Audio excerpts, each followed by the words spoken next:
धाकड़ खबर, बेखौफ जुबान, बेबाक अंदाज। धाकड़ खबर के न्यूज रूम से मैं आपके साथ हूं अकरम रईस खान। दावा किया गया था कि उत्तर प्रदेश में जो रोजगार है ना उसकी बहार ला दी जाएगी, बड़ी बड़ी इंडस्ट्रियां लाई जाएंगी, सबमिट कराए गए बड़े बड़े और उन सबमिट पर हजारों करोड़ रुपए खर्च किए गए। लेकिन निकला क्या कि जो फैक्ट्री सैमसंग की पहले से नोएडा में चल रही थी उसी फैक्ट्री का विस्तार हुआ और उसको ऐसे दिखाया जाने लगा। भोंपू मीडिया के तो आप जानते हैं दलाली चाटुकारी चल ही रही है उसकी। 25 रुपए का अखबार है, वही 3 रुपए में थोड़ी बेच रहा है और फिर करोड़ों के प्रॉफिट में जा रहा है। उसने उस खबर को ऐसे ही दिखाया इनके साथ मिलके कि जैसे पहली बार नोएडा के अंदर सैमसंग की फैक्ट्री लगी हो सब।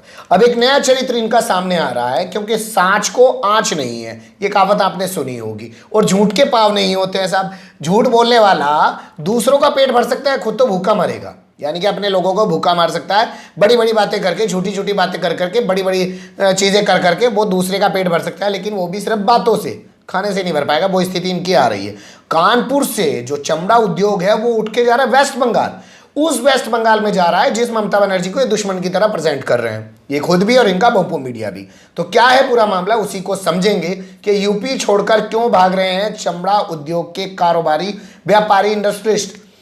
इन्हीं सारे पहलुओं पर बात करेंगे। सियासत की बात अनीस अहमद खान के साथ के ताजा एपिसोड में।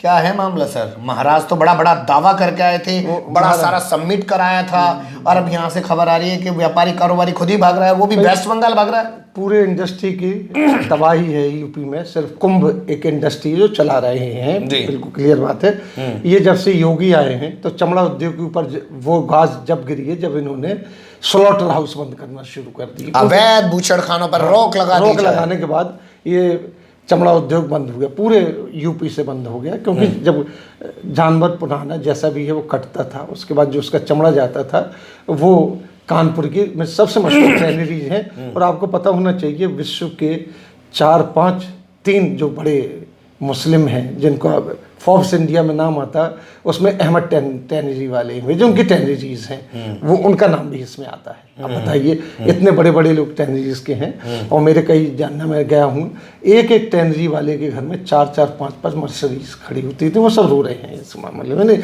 इनके उससे, लेकिन उन्होंने ये बंद कर दिया। वो टैनरीज पे माल जाना बंद हो गया। क्यों बंद किया पहले यही बताया? ये बूचड़खाने बंद किए। क्या करना चाहते थे? पहला इफेक्ट तो वो पड़ा जब वो अवैध बुचड़खाने जो उनका उससे फर्क पड़ा। अब क्या हुआ है? बहुत फर्क पड़ा, उससे मजदूर बहुत हुआ। अब जो पड़ा, इन्होंने 3 महीने के लिए जब कुंभ के 3 महीने निकाले, उससे पहले से बंद होना शुरू हो गया था। 3 महीने का ऑर्डर था कि कोई भी टैनरी इन्होंने उठाया तो था कि कोई भी फैक्ट्री का वेस्टेज गंगा में नहीं जाना चाहिए, लेकिन वो लागू हो जाके टैनरीज के ऊपर। टैनरीज पूरी शटडाउन हो गई। मतलब वहाँ आसान था काम करना? वहाँ बिल्कुल हाँ, वहाँ आसान था काम करना। वहाँ आसान, बंद कराना आसान था, क्योंकि सारी टैनरीज में से कासगंज में 3 मुसलमान भाई पकड़े गए हत्या के आरोप में, तीनों सगे भाई हैं। वहाँ पे एनएसए लगाना आसान था। इनकी गलतफहमी है, एनएसए लगाना आसान था, वहाँ एनएसए लगा दीजिए, आसान था ना? आसान था। अब टैनरीज में ऐसे नहीं कि हिंदू हजरात के भी टैनरीज हैं, लेकिन उन्होंने बंद हुई तो सब बंद हुई, उनके साथ मजदूर बेरोजगार हुए। लेकिन इसके आड़ में टारगेट तो मुस्लिमों को ही किया, मुस्लिम को टारगेट। देखो हमने इनका इसलिए चमड़ा सब बंद कर दिया। आपको ताज्जुब होगा, 60,000 रुपया पर ईयर का, 60,000 करोड़ का ये वो कारोबार है ये टैनरीज का। और 60 लाखों लोग इससे जुड़े हुए हैं। लाखों लोग जो बेरोजगार हो गए, मैंने खुद जाके देखा। बीड़ियाँ बना रहे हैं उनके घर वाले, और या तो फिर वो सड़कों के ऊपर छोटे छोटे उसके काम कर रहे हैं, कोई काम नहीं है। पकौड़ा बना रहे हैं तो इनके पकौड़ा कारोबार क्यों जी है? इतना कानपुर में 400 टैनरी। और अब तो मोदी जी ने नया पार्लियामेंट में नया भाषण दिया, टेम्पो कारोबार, नए ट्रक रजिस्टर्ड हो गए हैं। क्या क्या कारोबार, क्या टेम्पो कारोबार। और मैंने सुना था गांव के अंदर, देखिए हमारे यहाँ एक कहावत कही जाती है कि अनपढ़ आदमी 3 काम जीवन में कभी भी कर सकता है। नंबर 1 गाड़ी चलाना सीख सकता है, नंबर 2 वेल्डिंग करना सीख सकता है, वो देखते ना लोहे पे वेल्डिंग करते, और नंबर 3 जो काम है वो टायर पंचर लगाना, यानी कि उस तरीके का भाई जीवन जीना है। अब उसे जीना कुछ तो करेगा ना। तो इन्होंने पकोड़ा बना लीजिए, अब ये टेम्पो की बात करने लगे, कुछ भी बात कर लेते हैं कि हाँ वो जो इतने पॉलिश करने वालों के 1.5 करोड़ बॉक्स बिके हैं, जो बच्चे लेके चलते हैं ना, तो 1 करोड़ लोगों को रोजगार दे दिया। रोजगार दे दिया। इनका तो कहने नहीं है। कानपुर में 400 टैनरीज, बड़ी टैनरीज है, छोटी मोटी तो उद्योग होते हैं, उनसे जुड़ी है जुड़। अब जब ये बड़े बड़े इशरा मिश्रा जुड़े हुए हैं उस कारोबार से, बहुत बड़े बड़े लोग हैं। अब जब ये 3 महीने के लिए टोटली ब्रांड लगा, जो कि 6 महीने से चल रहा है, 6 महीने से 3 महीने से तो लग ही गया, अब ये खुलेगा कभी किसी को नहीं मालूम। सब कहते कि ये खत्म हो जाएगा तो मार्च में खुलेगा 2019 में। वेस्टेज जाएगा गंगा में, वो उसके लिए जो फिल्टर सिस्टम होता है वो कुछ नहीं लगा, इनको बंद कर दिया। इन लोगों ने क्या किया कि वहाँ ग्लोबल समिट चल रही है वेस्ट बंगाल में। अच्छा, वो भी ग्लोबल समिट चला रहे हैं, वो उनका होता है। और आपको ताज्जुब हुआ, उस ग्लोबल समिट में पिछले साल जो हुई थी, जो ग्लोबल समिट उनकी, तो उसमें जियो ने ये कहा था कि हम पूरे बंगाल में एक जियो फोन फ्री देंगे। वो मोदी के साथ ही है, सुनने वाली बात है, और जो उसने करके दिखा दिया है, जियो फोन फ्री। बाकी हम भी चले बंगाल, क्या फोन ही फ्री मिले, कुछ तो मिले। नहीं तो वो ये बता रहे कि इन लोगों की पॉलिसीज क्या है। हाँ। जो मोदी जी की, इनका कोई सगा नहीं है। कहने का मतलब ये है कि इन्होंने बंद कर दिया।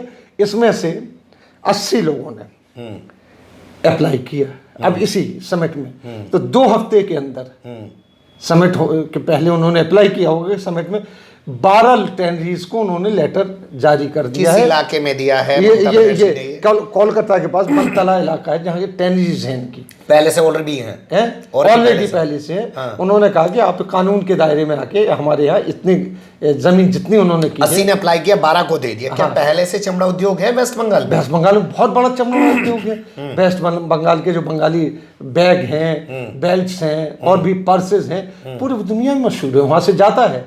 और सबसे बड़ी बात, वहाँ से बाहर एक्सपोर्ट करने का वो है। अच्छा, वहाँ एक काउसुलेटर जो ये आपके स्लाटर हाउस भी बन नहीं है, भैंसों के चमड़े से वो रोजगार करते हैं। एक बात आपको बता दें, यहाँ पे जो एक्सपर्ट बताते हैं, हिंदुस्तानी गाय का चमड़ा जो होता है ना, जूते बनाने के काम में आता है ना, बेल्ट बनाने का काम आता है, बहुत ही हल्की चीज़ बनती है उससे। लेकिन जो भैंस का चमड़ा होता है वो बड़ा मजबूत माना जाता है, क्योंकि मेरे कुछ जानने वाले जो व्हाइट लेदर की तो ज़्यादा डिमांड है, मुझे लगता है व्हाइट लेदर की ज़्यादा डिमांड है। नहीं, जो बाहर लेके जाते हैं, बाहर यहाँ के भैंस का चमड़ा चलता है, गाय का चमड़ा नहीं चलता है। जो एक्सपोर्ट करते हैं उसमें भैंस का चमड़ा होता है। तो ये इन्होंने उद्योग यहाँ से उन लोगों ने कर दिया।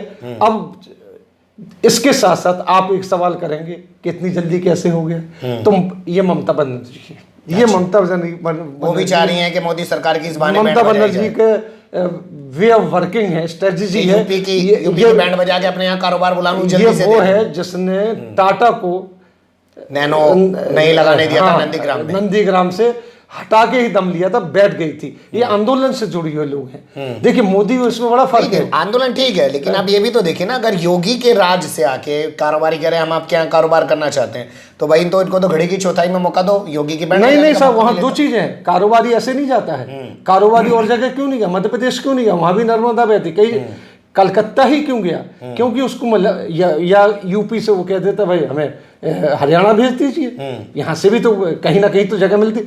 लेकिन वहाँ पे जो कम्युनिस्ट पार्टी के ज़माने में हड़तालें होती थी, इसके पहले की सरकार में, और जो ये कहा जाए कि जब देश आज़ाद हुआ तो पूरा पश्चिम, जो पूरा कलकत्ता, वेस्ट बंगाल था, कलकत्ता था, वो बड़ा उद्योग घराना था वहाँ पे, वो धीरे धीरे खत्म हो गया। वो इनके कम्युनिस्टों के आंदोलनों ने खत्म कर दिया था। धौंधबाजी, गुंडाबाजी, चौल बनाए सब खत्म कर सब। अब ये चीज़ है, देखिए कि ये सिर्फ मुसलमानों की वजह से नहीं लिया, लेकिन ममता ने लिया। ये बहुत अच्छी बात है कि उसने 80 ने अप्लाई किया, 12 को दिया, और बाकी की इसके 2 बेनिफिट हुए जी। आप उस पर नहीं जा रहे हैं, आप बता रहे हैं कि वो जमीन की नेता आंदोलन करती है, ये करती है, वो ठीक है, लेकिन इसके 2 बेनिफिट हुए। एक तो अपने यहाँ कारोबारी बुला लिए, दूसरे योगी जी के यहाँ से कारोबारी उजाड़ दिए।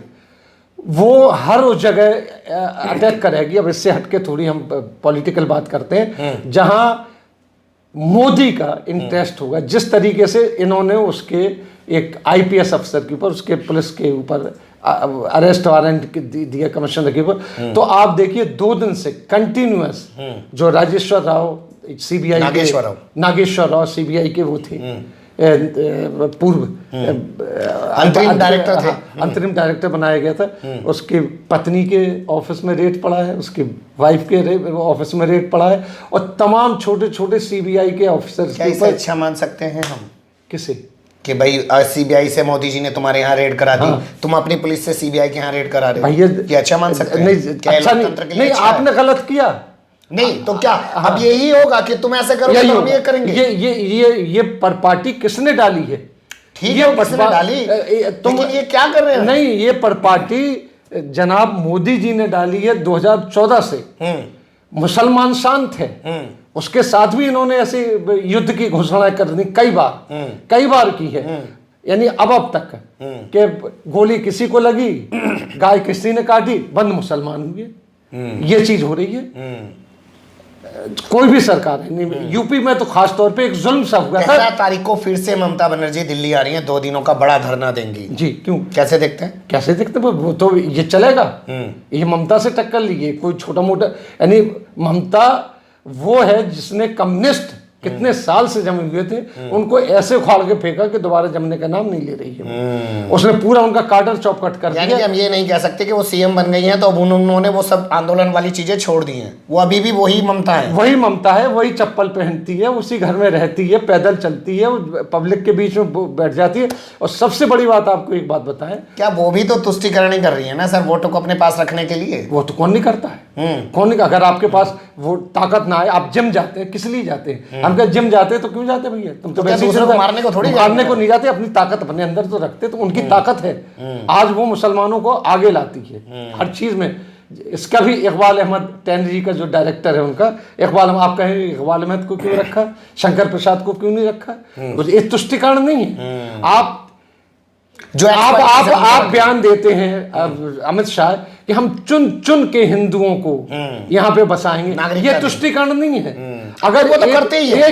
एक चीज कोई बात है, नहीं, वो तो एक करते ही है ना, नहीं करती है। एक चीज, अगर अगर ममता टेनरीज को, जिसमें हिंदू मुसलमान कोई फर्क नहीं करके वहां बुला रही, और अब देखिएगा कानपुर से कितने वर्कर कोलकाता जाते हैं। अच्छा, ये टेनरीज वाले जो हैं 4 महीने नहीं झेल सकते? जब गंगा में अभी कुंभ चल रहा है तो इस दौरान क्या वो 4 महीने बर्दाश्त नहीं कर सकते? 4 महीने की बात नहीं है साहब, ये जाइए, जब योगी जी आए उन्होंने ये 2017 में आए, 2 साल हो गए, यानी 2017 के बाद गोश्त के कारोबार पे पाबंदी, इस पे पाबंदी, ये गलती है, ये गलती है। लाइसेंस ले लो, का गोश्त भी लेके जा रहा है, मार दो उसको। लाइसेंस ले लो, लाइसेंस ले लिया तो आपके यहाँ ये सीलिंग फैन नहीं लगा होगा, आपके यहाँ एसी नहीं लगा। बहुत शुक्रिया। कुल मिलाकर बात ये है कि ये बहुत बड़ी खबर है और उस पर बहुत बात होनी चाहिए कि जो दावे कर रहे थे कि हम विकास की नई गाथा लिखेंगे, उनके यहाँ से कारोबार, व्यापार, इंडस्ट्रियलिस्ट उजड़ कर वेस्ट बंगाल जा रहे हैं। उस वेस्ट बंगाल जा रहे हैं, उस वेस्ट बंगाल जा रहे हैं जहां ये लोग कहते हैं वहां गुंडा राज। भाई एक बात है, जो आप अगर उसमें जाए,